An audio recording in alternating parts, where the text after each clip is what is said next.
కూడదు. తను టెన్షన్ పడితే అసలు ట్రీట్మెంట్ చేసిన ఫలితం ఉండదు. కాబట్టి మనిషికి మానసిక స్థైర్యం ఉంటేనే ఎటువంటి రోగమైనా తనని ఏది ఇబ్బంది పెట్టదు. కాబట్టి మీరు ఈ విషయం గురించి కాస్త జాగ్రత్తగా జాగ్రత్త తీసుకుంటే సరిపోతుంది. తనని రేపే హాస్పిటల్‌లో అడ్మిట్ చేయండి అని చెప్పేసి డాక్టర్ అయితే చెప్పేస్తుంది. ఇక దాంతో ఈ విషయం గురించి ఇంట్లో వాళ్ళకి ఎలా చెప్పాలా? దీపకు ఈ విషయం తెలిస్తే తను తట్టుకుంటుందా? మామయ్యకి నేను ఈ విషయం గురించి ఎలా చెప్పాలి? మామయ్యకు అత్తయ్య అంటే ప్రాణం. మామయ్య అత్తయ్యకు ఇలా అయింది అని తెలిస్తే ఆయన ఆయన ముందు అసలు గుండె పగిలిపోతుంది. ఏం చేయాలి? అసలు ఈ విషయాన్ని ఎలా బయట పెట్టాలి అని అనుకుంటూనే అయితే వాళ్ళ మామయ్య రాగానే ఈ విషయం గురించి చెప్పకుండా పర్వాలేదు మందులతో సరిపోతుంది అని చెప్పేసి కవర్ చేస్తూ ఉంటాడు. అయితే కార్తీక్ పడుతున్న బాధని, ఆవేదనను చూసి దశరథకి అర్థమైపోతుంది. నా భార్యకు ఏదో సీరియస్ ప్రాబ్లమ్ ఉన్నట్టుంది. అందుకే డాక్టర్ నాతో చెప్పకుండా కార్తీక్‌తో చెప్పింది. కార్తీక్‌కి నాకు ఏమవుతుందో అని కార్తీక్ నాకు చెప్పట్లేదు అంటూ ఇక కార్తీక్‌ని చాలా అడిగి చూస్తాడు. ఏంటి కార్తీక్ నేను నిన్నొక విషయం అడుగుతాను. నిజంగా నిజం చెప్తావా అనగానే, నిజం చెప్తాను మామయ్య. నేనెందుకు నీ దగ్గర అబద్ధం చెప్తాను? నేనెందుకు నీ దగ్గర నిజం దాస్తాను అని చెప్పేసి కార్తీక్ అయితే చెప్తాడు. అయితే నా మీద ఒట్టేసి చెప్పురా. అసలు ఏమైంది? నా భార్య సుమిత్రకి ఏమైంది? అసలు డాక్టర్ ఏం చెప్పింది? నా మీద ఒట్టేసి నిజం చెప్పు అనగానే, అది మామయ్య ఏంటి మామయ్య ఇది?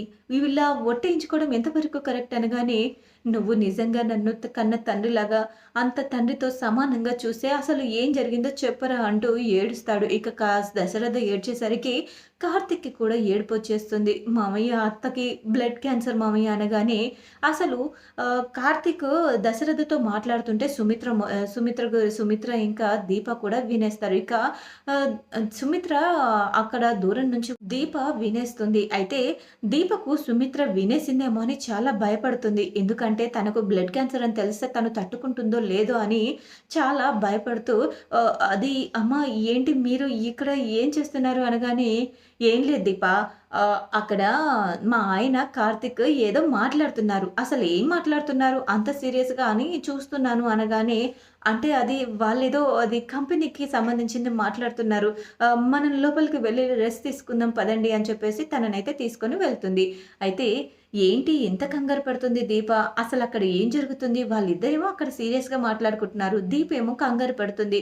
అసలు ఏం జరుగుతుంది? మీ ఆరోగ్యం ఇప్పుడు బాగాలేదమ్మా అనగానే, నా ఆరోగ్యానికి ఏమైంది దీప? నేను చాలా బాగున్నాను అంటూ దగ్గుతుంది. దగ్గేసరికి తన నోట్లోంచి బ్లడ్ వచ్చేస్తుంది. ఇక దాంతో ఒక్కసారిగా కుప్పకూలి కింద పడిపోయి ఏడుస్తూ ఉంటుంది దీప. ఏంటి దీప? అసలు ఏమైంది నాకు? అసలు నాకెందుకు బ్లడ్ వస్తుంది? అయినా అసలు ఏం జరిగింది? అంటే మీకేం కాలేదమ్మా, మీకేం కాలేదంటూ ఏదో సర్ది చెప్తుంది. అయితే టాబ్లెట్స్ అది మీకు కొంచెం ఇన్ఫెక్షన్ అయింది అని చెప్పేసి డాక్టర్ టాబ్లెట్స్ ఇచ్చారు. ఆ టాబ్లెట్స్ అయితే వేసుకోండి అని చెప్పేసి ఆ మందులైతే వేస్తుంది దీప. మందులు వేసి పడుకోబెడుతుంది. ఆ తర్వాత కార్తీక్ రాగానే గట్టిగా హత్తుకొని ఏడ్చేస్తుంది. ఏంటి బావ నాకే ఎందుకిలా జరుగుతుంది?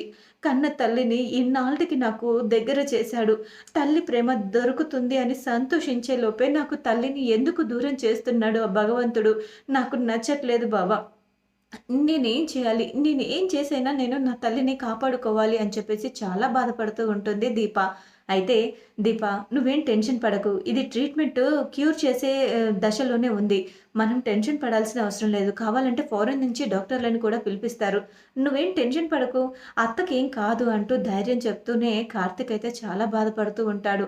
అత్తకి ధైర్యం అత్తకేం కాదని ధైర్యం అయితే చెప్పాను కానీ, నేను ధైర్యంగా ఉండలేకపోతున్నానేంటి? అత్తకేమైనా అయితే అసలు మేమంతా ఎలా ఉండాలి అని చెప్పేసి చాలా బాధపడుతూ ఉంటాడు కార్తీక్. ఇక ఇంటికి వెళ్ళిన తర్వాత కూడా అసలు వాళ్ళు మనుషుల్లో ఉండరు. అసలు ఏం జరిగిందా అని చాలా బాధపడుతూ ఉంటారు. కార్తీక్, దీప అలా బాధపడుతూ ఉంటే కాంచన కూడా అసలు ఏం జరిగిందిరా? ఎందుకు మీరలా డల్‌గా ఉన్నారు? వచ్చినప్పటి నుంచి చూస్తున్నాను అసలు మీ మధ్య ఉలుకు పలుకు లేదు, మాట మంతి లేదు.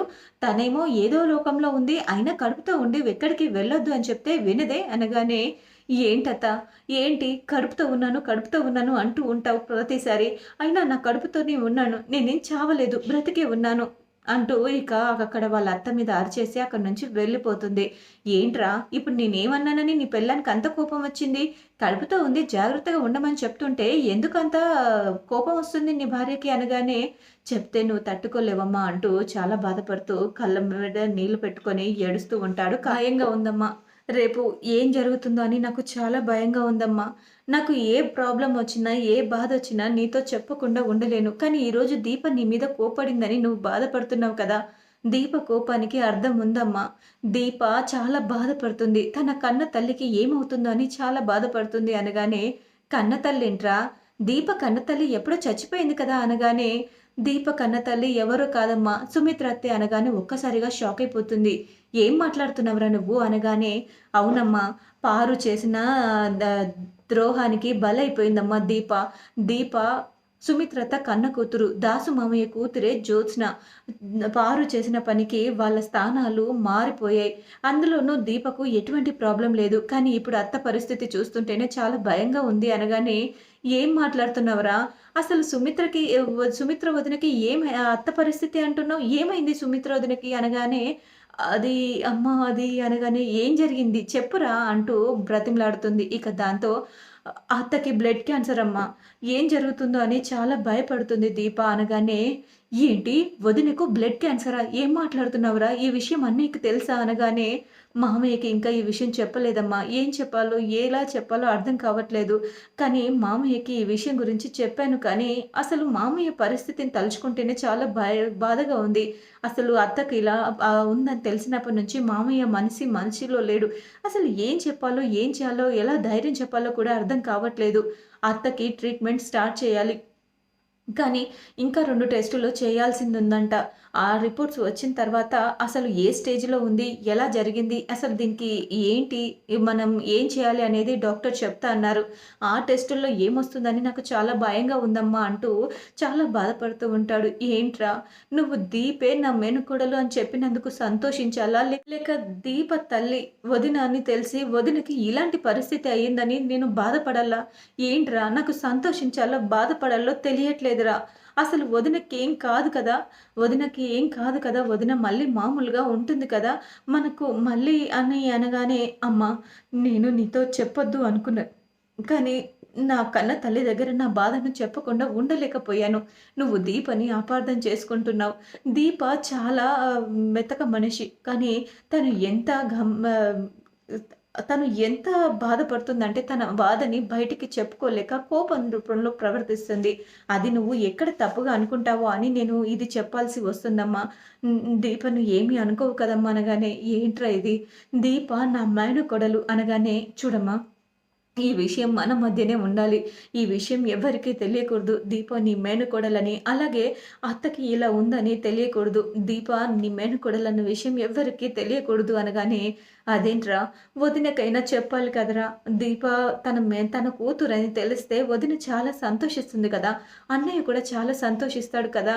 కనీసం వాళ్ళ బాధలను కొంచెమైనా తగ్గించిన వాళ్ళం అవుతాం కదా! అనగానే, ట్రీట్మెంట్ అయ్యాక ఎప్పుడు చెప్పాలో చూసి, సందర్భం చూసి చెప్తానమ్మా. అప్పటి వరకు నువ్వు తొందరపడొద్దు అని చెప్పేసి ధైర్యం చెప్తాడు కాంచనకి. ఇక కాంచన కూడా కార్తీక్‌కి ధైర్యం చెప్తుంది. ఆ తర్వాత రిపోర్ట్స్ తీసుకురావడానికి మళ్ళీ హాస్పిటల్‌కి వెళ్తాడు కార్తీక్. కార్తీక్ మీ అత్తని ట్రీట్మెంట్‌కి రెడీ చేశారా? అన్నీ ప్రిపేర్ చేశారా? ఆవిడకి అన్ని నిజాలు చెప్పారా? అన్నీ రెడీ చేసి, ప్రిపేర్ చేసి తనని ధైర్యం చెప్పి, మోటివేట్ చేసి తీసుకొని రావాలి. ఇప్పుడు తను ఎంత మానసిక స్థైర్యంతో ఉంటే అంత మంచిది.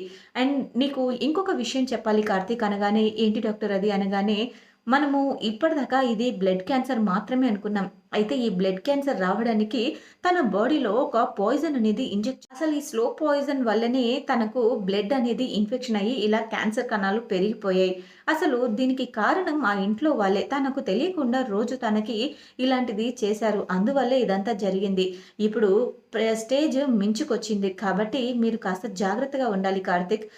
అసలు తనకి ఇంట్లో ఇలాంటి పరిస్థితి రావడం ఏంటి? అసలు తనకి స్లో పాయిజన్ ఇవ్వాల్సిన అవసరం ఎవరికుందో కనుక్కుంటే అసలు ఎందుకు ఇలా చేశారో తెలుస్తుంది. అండ్ ఇది కొంచెం కష్టమే కార్తీక్. నిజం చెప్పాలంటే ఇది నిజంగా నేను ఇప్పటి వరకు నయం చేసే స్టేజ్‌లోనే ఉంది అనుకున్నాను. కానీ ఇది కాస్త క్లిష్టమైన పరిస్థితే.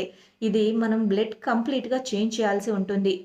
ఎవ్రీ మంత్ మనం ఇలా బ్లడ్ చేంజ్ చేస్తూనే ఉండాలి అంటూ అనగానే, అది కూడా తన సొంత రక్త సంబంధీకులై ఉండాలి అని చెప్పేసి అనగానే ఒక్కసారిగా చాలా షాక్ అయిపోతాడు కార్తీక్. అసలు ఏం మాట్లాడుతున్నారు డాక్టర్? నిజంగా స్లో పాయిజన్ ఏంటి అనగానే, అవును, తన బాడీలో తన బ్లడ్ ఇన్ఫెక్షన్ అయింది.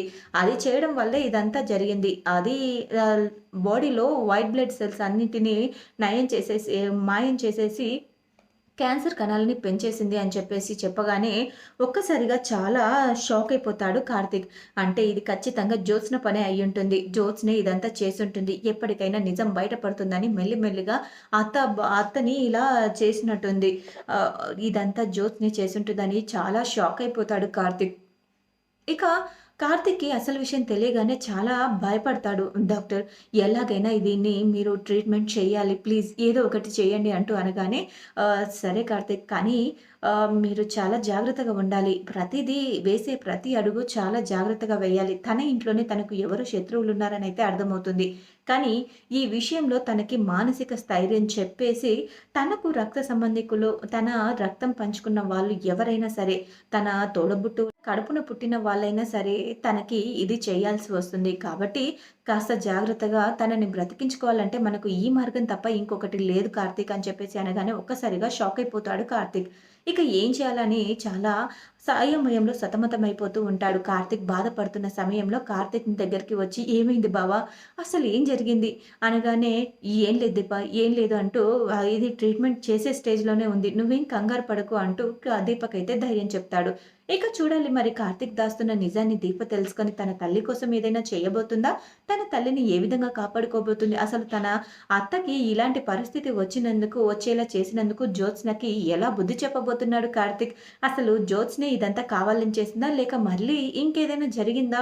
అసలు ఈ పరిస్థితి నుంచి కార్తీక్ ఎలా తట్టుకోగలుగుతున్నాడు? తన అత్తని ఎలా కాపాడబోతున్నాడు అనేది తెలియాలంటే తర్వాత ఎపిసోడ్ వరకు వేచి చూడాల్సిందే. ఈ వీడియో గనుక మీకు నచ్చినట్లయితే లైక్ చేసి షేర్ చేయండి. మా ఛానల్‌లోని మరెన్నో లేటెస్ట్ అప్డేట్స్ కోసం వెంటనే మా ఛానల్‌ని సబ్స్క్రైబ్ చేసుకొని పక్కనే ఉన్న గంట సింబల్ ఆల్ పైన క్లిక్ చేయండి. అప్పుడే నేను పోస్ట్ చేసే లేటెస్ట్ అప్డేట్స్ వీడియోస్ మీరు మిస్ కాకుండా నోటిఫికేషన్ ద్వారా చూడగలరు. Thanks for watching.